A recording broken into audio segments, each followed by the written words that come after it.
योगी जी की टीम है, जाति संतुलन के साथ बनाई गई है और इसमें आप ये कह रहे हैं कि प्रोमिनेंट पावर जो है उसमें बंसल जी की दिखाई दे रही है। मैं सही समझ रही हूँ हर्षवर्धन जी, यही आप कहना चाहते हैं? बिल्कुल बिल्कुल। इसमें मैं और उसको कहता हूं, पंकज चौधरी की छाप नहीं दिख रही है। एक भी क्षेत्रीय अध्यक्ष उनका कहा हुआ, उनका बताया हुआ नहीं बन सका। एक भी महामंत्री उनका जो नाम था वो नहीं बन सका। अब बाकी तो लोग जानते ही हैं क्या है। विजय जी, हर्षवर्धन जी ने बताया, हर्षवर्धन जी बहुत बारीक तरीके से उत्तर प्रदेश को और भारतीय जनता पार्टी को देखते हैं, तो उसमें हालांकि कुछ अच्छे चेहरे भी हैं, जैसे युवा मोर्चा अध्यक्ष है रोहित मिश्रा, इलाहाबाद विश्वविद्यालय के छात्र संघ अध्यक्ष था, बहुत अच्छा नाम है। ऐसे और कुछ नाम है, ऐसा नहीं कि एकदम से, लेकिन बहुत सी सूची में ये चीजें हैं।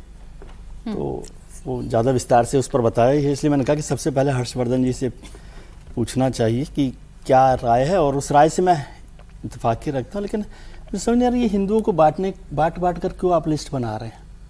ये तो सारे हिंदू एक थे ना। इसमें आप लिख रहे हो कि वो हो गया एक जाति का, ये जाति का, वो जाति का। क्या उत्तर प्रदेश भारतीय जनता पार्टी में भी हिंदुओं को बांटकर लिस्ट बनाई गई है संगठन की? नहीं सर, लिस्ट है, लिस्ट में सभी नाम है और इसमें जाति संतुलन है। जाति संतुलन का मतलब तो बांटने की बात हो गई ना। लिस्ट तो एक ही है ना सर। मैं बोल लूं फिर आप बोलिएगा आराम से। जातियों को मतलब जातियों को स्पेसिफाई किया गया है, इसका मतलब हिंदुओं में अलग अलग जातियों वालों को नाम दिया गया ना, वो है। दूसरी बात, पंकज जी का जिक्र हुआ। सुनील बंसल जी तो बहुत लंबे समय से सबसे ताकतवर लोगों में से हैं संगठन में और पार्टी में भी, मतलब केवल उत्तर प्रदेश में नहीं। तो उनकी छाप उस पर है, वो दिखाई भी देती है और वो पूरी पार्टी पर ही दिखाई देती है।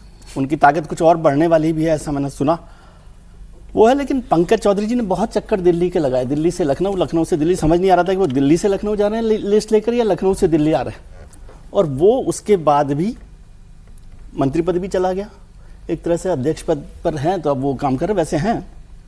तो क्या पार्टी के प्रदेश अध्यक्ष की यदि संगठन में नहीं चल रही तो फिर उस संगठन को लेकर कैसे आप आगे बढ़ेंगे? और क्या भारतीय जनता पार्टी उसकी, और मैं नहीं मानता कि सभी नाम कमजोर होंगे, अच्छे नाम तो होते ही हैं, कोई ऐसा नहीं है कि अच्छे नाम नहीं है। लेकिन क्या ये लिस्ट पार्टी, मैं इन लोगों की बात ही नहीं कर रहा, मैं पूछ रहा हूँ कि क्या जो पार्टी में अंदरूनी जो संघर्ष चल रहा है उसको ये लिस्ट बताती है या नहीं बताती? और यदि अगर ऐसा है तो उसका नुकसान फायदा क्या पार्टी को चुनावों में होगा? ठीक, चुनावों में फायदा पहुंचाने वाली लिस्ट तैयार हुई है?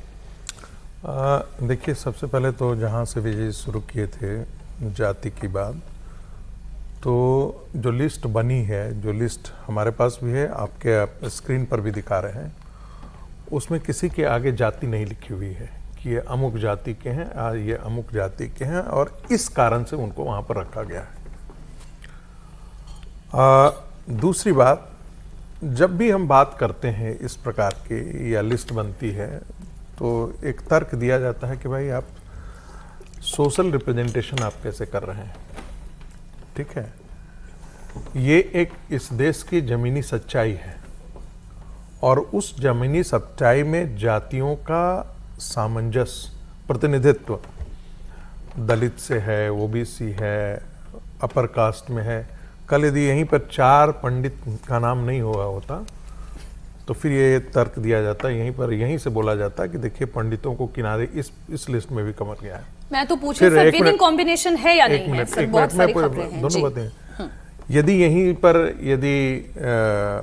किसी अन्य जाति का यदि रिप्रेजेंटेशन नहीं होता, जो एक जाति को मैं देख रहा हूं कि बहुत साफ तौर पे उसको इग्नोर किया गया है और उसका रिप्रेजेंटेशन यहाँ पर आपको बहुत मिनिमम आपको दिखाई पड़ेगा। यादव कम्युनिटी, नाम लेने से मैं संकोच नहीं करूंगा, एक नाम तो मैंने देखा। हाँ, एक नाम है, बस एक नाम है।